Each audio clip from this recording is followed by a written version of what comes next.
அயோத்தி புனித யாத்திரைக்கு Salem SS travels தான் எப்பவுமே பெஸ்ட் சாய்ஸ். காசி அயோத்திக்கு 5 நாள் டூர் பேக்கேஜ் அரேஞ்ச் பண்ணி தராங்க. புக்கிங்க்கு கால் பண்ணுங்க 9842547276. CBSE சார்ந்திருக்கின்ற பிள்ளைகளுக்கு இந்த ஆண்டிலிருந்து 5ஆம் வகுப்பு 8ஆம் வகுப்பு அந்த பிள்ளைங்க ஃபெயில் ஆனாங்க என்று சொன்னால் அவர்கள் மீண்டும் அதே வகுப்பிலே தான் படிக்க வேண்டும் என்கின்ற NEP தேசிய கல்விக் கொள்கை என்ன சொல்றதோ அந்த சரத்தை அமுல்படுத்த போவதாக ஒரு செய்தியை பார்த்தோம்.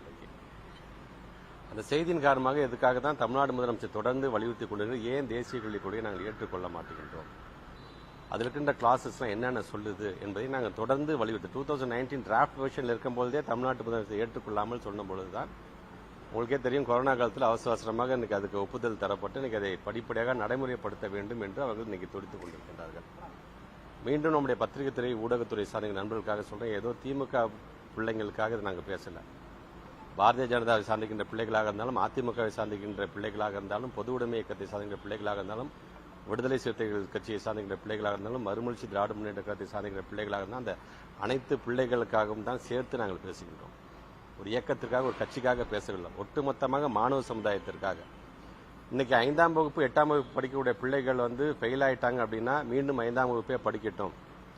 ரிசல்ட் ஒரு 2 மாசம் கால அவகாசம், அதுக்குள்ள அந்த பிள்ளைங்களை எப்படியாச்சும் நீங்க தேர்ச்சி பெற வச்சிருங்க, இல்லைன்னா அந்த பிள்ளைங்க தனியாக டியூஷன் வைங்க, அந்த பிள்ளைங்களை நீங்க பாஸ் பண்ண வச்சுங்க. அப்படி இல்லைன்னா திருப்பி அந்த பிள்ளைங்க 5ஆம் வகுப்பே படிக்கணும், 8ஆம் வகுப்பே படிக்க வேண்டும் என்று சொல்கிறார் என்று சொன்னால், இன்னைக்கு எலிமெண்டரி என்று வரும்போது டிராப் அவுட்டே இல்லாத ஒரு மாநிலமா நம்ம இருக்கின்றோம். 5ஆம் வகுப்பு படிக்கிற பிள்ளைகிட்ட போய் நீங்க பிரஷரை போட்டு, அந்த பெத்தவங்களுக்கு ஒரு பிரஷரை போட்டு கடனை உடனே வாங்கி அப்படியே CBSE ஸ்கூல்ல சேர்க்கிற பிள்ளைங்க அந்த பெத்தவங்க எப்படிப்பட்ட பிரஷருக்கு ஆளாவார்கள்? அந்த பிள்ளைங்களுக்கு என்ன தெரியும்? 5 வயசு படிக்கிற பிள்ளைங்கள்ட்ட என்னன்னு உட்காந்து நீங்க தனியா நீங்க அட்வைஸ் பண்ணுவீங்க. அடுத்தது 8ஆம் வகுப்பு படிக்கக்கூடிய பிள்ளைகள், right to compulsory education act படி 1ஆம்ல இருந்து 8ஆம் வகுப்பு படிக்கக்கூடிய பிள்ளைகளுக்கு நம்ம ஆல் பாஸ் போட்டு 9ஆம் வகுப்புலேருந்து எவாலுவேஷன் கொண்டு போகும்போது தான் டிராப் அவுட்டே இல்லாமல் இருக்கும். இல்லைன்னா எஜுகேஷன் சிஸ்டத்தை விட்டு அந்த பிள்ளைங்க வெளியில போயிடுவாங்க. அதை ஒண்ணுதான் நம்முடைய மாண்புக்கு தமிழ்நாட்டு முதலமைச்சர் அனைத்து பிள்ளைகளுக்காக, அனைத்து மாணவர்களுக்காக இதை எதிர்த்து கொண்டே இருக்கணும் என்று சொல்லும் பொழுது இன்னைக்கு படிப்படியாக இன்னைக்கு இதுக்கான இந்த பணியை இன்னைக்கு அவங்க தொடங்கிட்டாங்க. இன்றைக்கு அரசு பள்ளியை சார்ந்த நாம ரைட் டு எஜுகேஷன் ஆக்ட் நமக்கு என்ன சொல்லுது என்கின்ற விதத்தில் நாம நம்முடைய பிள்ளைகளை நம்ம பாதுகாத்துட்டோம். நமக்கு பெருமையா இருக்குது, சந்தோஷமா இருக்கின்றது. ஒரு பாதுகாவலனாக நம்முடைய மாண்புக்கு தமிழ்நாட்டு முதலமைச்சர் விளங்குகிறார், நமக்கு அது மிக பெருமை. ஆனா CBSE படிக்கிற அந்த பிள்ளைகளும் இதே மாநிலத்தில் இருக்கின்ற பெத்தவங்க, இதே மாநிலத்தில் உழைக்கக்கூடிய பெத்தவங்களுக்கு பிறந்த பிள்ளைங்க தான் அங்க படிக்கிறார்கள். ஆனா அவர்களுக்கு என்று நீங்க ஒரு தனி சட்டமாக இதை மாற்றுகின்ற, அதுல இருக்கின்ற கிளாஸஸை மாத்தி இல்ல இந்த பிள்ளைங்க 5ஆவதுல ஃபெயில் தான் என்று சொல்லும் பொழுது அப்ப டிராப் அவுட் எவ்வளவு தூரம் அதை அதிகப்படுத்தும் என்பதை நீங்க உணர்ந்து கொள்ளுங்கள்.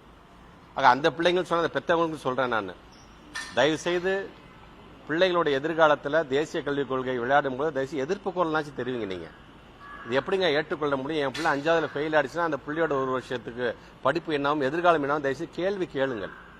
அப்படி கேள்விகள் கேட்க போதுதான் மாண்புமிகு தமிழ்நாட்டு முதலமைச்சருடைய கரத்தை வலுப்படுத்துகிற விதமாக இருக்கும். ஒரு கட்சிக்காக, இயக்கத்திற்காக நான் கேட்கணும், எஜுகேஷன் சிஸ்டத்திற்காக நான் கேட்கிறோம்.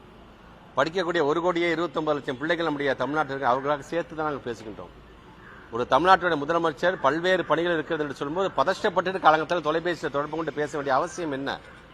நாட்டின் எதிர்காலம் என்று வந்தால் அது நாளைய தலைவர்களாக இருக்கக்கூடிய நம்முடைய மாணவ செல்வங்கள் மீது வைத்திருக்கின்ற நம்பிக்கை, அவர்கள் மீது வைத்திருக்கின்ற அன்பு, அதன் காரணமாகத்தான் ஒவ்வொரு முறையும் நம்முடைய போர்டு எக்ஸாம் ரிசல்ட் வரும்போது நாம் அவர்களை ஊக்கப்படுத்துகிறது நம்முடைய தமிழ்நாட்டு முதலமைச்சர் அந்த வாழ்த்து செய்தி சொல்லுகிறார் என்று சொல்லும்போது எனக்கு 5ஆம் வகுப்பு பிள்ளைங்களுக்கு அந்த பிரஷர் எனக்கு ஏற்றுகிறார்களே, அதை எப்படி ஏற்றுக்கொள்ள முடியும் என்பதற்காகத்தான் இதை நான் சொல்கிறேன். பெற்றவங்க நான் வைக்கின்ற வேண்டுகோள், தயவு செய்து இது போன்று ஏதாவது உங்கள்கிட்ட கையெழுத்து வாங்கி 5ஆவதுல ஃபெயில் உங்க பிள்ளை ஃபெயில் நீ ஒத்துக்க அப்படின்னு தயவுசெய்து கையெழுத்து வாங்க, தயவுசெய்து எதிர்த்து கேள்வி கேளுங்கள். இது எப்படி சாத்தியப்படும் என்று எதிர்த்து கேள்வி கேளுங்கள் என்பதற்காகத்தான் உடனடியாக நம்முடைய பத்திரிகை துறை ஊடகத்துறை சார்ந்த நண்பர்கள் மூலமாக இதை வெளிப்படுத்த வேண்டும். ஒரு பள்ளிக்கல்வித்துறை அமைச்சராக இதை பார்த்துட்டு வேடிக்கை பார்த்துட்டு சும்மா இருக்க முடியாது. எனக்கு மேல் இருக்கின்ற தலைமை ஆசிரியராக இருக்கக்கூடிய மாண்பு தமிழ்நாட்டு முதலமைச்சர் அடுத்த நிமிஷமே இது சார்ந்து நீங்க உடனடியாக நீ ஒரு நல்ல தெளிவான ஒரு செய்தியை நீ பத்திரிகை துறை நான் ஊடகத்துறை நம்ம மூலமாக சொல்ல வேண்டும் என்று சொல்லுங்க. அந்த அடிப்படையில் தான் உங்களையும் நான் சந்தித்து சொல்லியிருக்கிறேன். ஆக இதை மக்களிடம், பெற்றோர்களிடம் எடுத்து செல்கிற பணியில் நீங்களும் ஈடுபட வேண்டும் என்கிற அந்த கோரிக்கை வைப்பதற்காகத்தான் உடனடியாக அழைத்திருக்கின்றனர். என்னுடைய அழைப்பை ஏற்று வருகை தந்த உங்கள் அனைவருக்கும் என்னுடைய நன்றியை நான் தெரிவிக்கிறேன்.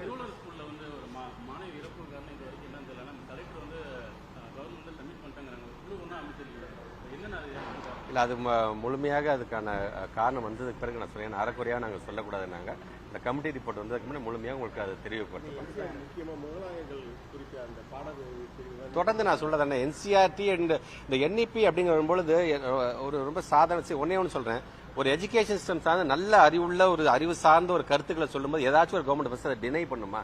அப்பப்பா இது ரொம்ப நல்லா இருக்குப்பா, இன்னைக்கு இருக்க ட்ரெண்டுக்கு நம்முடைய மாணவ செல்வங்க இதுதான் ஏற்றக்கூடியதா இருக்குன்னு தானே ஒரு அரசாங்கம் அதை ஆசையா தானே பார்க்கக்கூடும். அதுல ஆனா நாங்க இன்னைக்கு அது வேணாம் என்று சொல்லிக்கிறோம்னா நம்முடைய பத்திரிகை துறை நண்பர் கேட்கிற மாதிரி தான் என்சிஆர்டி மூலமாக ஒட்டுமொத்தமாக இருக்கக்கூடிய வரலாற்றையே மறைச்சிருவாங்க. அந்த வரலாற்றை திருச்சி பேசப்படும். நாம யாரெல்லாம் சின்ன வயசுல படிக்கும்போது யாரெல்லாம் ஐயோ அவெல்லாம் தேச விரோதிப்பா, நம்ம யாரெல்லாம் சொன்ன தைரியமா அவங்க சொல்றாங்க ஐயோ அவளாம் தான் தியாகின்னு பேசுகிற அளவுக்கு நீங்க மாற்றுகிறார்கள். ஆக இது ஒரு சான்று தான். இப்ப என்சிஆர்டி உள்ள நுழைஞ்சிருச்சுன்னா எஸ்சிஆர்டிக்கு வேலையே இல்லாம போயிடுவீங்க. நாங்க அங்கேருந்து யாரும் நல்லவன் சொல்லி அந்த பிள்ளைங்க நல்லவன் சொல்லிக் கொடு, நாங்க அங்கேருந்து யாரும் நாங்க கெட்டவன் சொல்றோம் அவன் கெட்டவன் சொல்லிக் கொடு என்கிற நிலைமைக்கு வந்துவிடும் என்பதற்காக நாங்கள் போராடி கொண்டிருக்கிறோம். டிராப் அவுட் ரேஷியோ ஒன்னே சொல்றேன், 3ஆம் வகுப்பு 5ஆம் வகுப்பு பிள்ளைங்களுக்கு நாங்க எக்ஸாம் வைக்கிறோம். நாங்க அப்படி வைக்கும்போது அந்த பிள்ளைங்க ஃபெயில் ஆயிடுச்சு அப்படின்னு சொன்னா 3ஆம் வகுப்பு பிள்ளைங்களை வீட்டில் உட்கார வச்சு எப்படி அட்வைஸ் பண்ணீங்க? அந்த குழந்தைங்க என்னன்னு தெரியும். அப்பா நான் கடனை உடனே வாங்கி கஷ்டப்பட்டு நான் சேர்த்துட்டேன்ப்பா, இப்படியாச்சும் இதில் நீ பாஸ் பண்ணிப்பா, நீ உட்காந்து படிப்பா. அந்த பிள்ளைங்க அதை உங்களை அந்த சாக்லேட் சாப்பிட்ற வயசு அந்த பிள்ளை உங்களை பார்த்துட்டே இருக்கீங்க. அப்பா எதை நமக்கு சொல்றாருப்பா என்ன, அந்த ப்ராக்டிக்கலா திங்க் பண்ணுங்க. நீங்க எல்லாருமே சொல்றேன், கல்வி தரமான கல்வி வழங்க வேண்டும் என்பதற்கு தான் ஒவ்வொரு செக்டார் பேசிஸ் தமிழ்நாட்டு முதலமைச்சர் புதிதாக திட்டத்தை ஆர்டிபிஷியல் இன்டெலிஜென்ஸ் அதர் ஸ்டேட்ஸ்லாம் யோசிக்கிறதுக்கு முன்னாடி நீங்க 6ஆம் வகுப்புல ஆர்டிபிஷியல் இன்டெலிஜென்ஸ் எஸ்சிஆர்டி இப்ப நாங்க பேச ஆரம்பிச்சிட்டோம். நாங்க இப்ப அந்த குழு போட்டு இப்ப அடுத்த கல்வியாண்டு இப்ப ஆர்டிபிஷியல் இன்டெலிஜென்ஸ் பத்தி நம்ம கொண்டு வர ஆரம்பிச்சிட்டோமே. இன்னைக்கு இருக்க ட்ரெண்டுக்கு அறிவு சார்ந்த சமுதாயம் 51 AH என்ன சொல்றது, நமக்கு ஒவ்வொரு குடிமகனையும் அறிவு சார்ந்து சிந்திக்க வைக்க வேண்டும், அறிவு சார்ந்து அவனுக்கு கல்வியை கொண்டு செல்ல வேண்டும் என்று சொல்றாங்க. ஆக இன்றைக்கு அரசாங்கம் கொண்டு வருகின்ற இப்ப ஆர்டி ஆக்ட் நம்ம கொண்டு வரோம்னா அதுல பல சரத்துகள் சுப்ரீம் கோர்ட்டோட டைரக்ஷன்ல கொண்டு வரப்பட்டதான் ஆக்ட். அப்ப இதை பண்ணுங்கப்பா அப்படின்னு சொல்றது. அப்ப சுப்ரீம் கோர்ட்டோட டைரக்ஷனை எதிர்த்து போகின்ற அளவிற்கான பல வேலைகள் தான் இன்னைக்கு அவர்கள் செய்து கொண்டிருக்கின்றார்கள். எந்த அளவுக்கு நம்முடைய பிள்ளைகளுக்கு என்ன தேவை என்பதை ஒவ்வொரு மாநிலம் தான் அறியும். நமக்கு இன்னைக்கு என்ன தேவை, நாம என்ன பேசும்போது கேரளா அப்படி பேசுறது, அவங்க வேற மாதிரி பேசுவாங்க, வெஸ்ட் பெங்கால் வேற மாதிரி பேசுவாங்க. ஏன்னா அவங்க மாநிலத்துக்கு என்ன தேவை என்பது அவங்களுக்கு தெரியும் என்பதற்காக தான் சொல்றேன். இதுல ஒரு பெரிய அண்ணன் மனப்போக்கோட நான் சொல்றத ஒன் சைஸ் ஃபிட்ஸ் ஆல், இந்த சைஸ் தான் பண்ணி எல்லாருமே போட்டுக்கணுங்கிற மாதிரியான சொல்கின்ற வேலையை தான் அதை எஜுகேஷன் செய்யாதீர்கள் என்பதற்காக தான் நான் சொல்றேன்.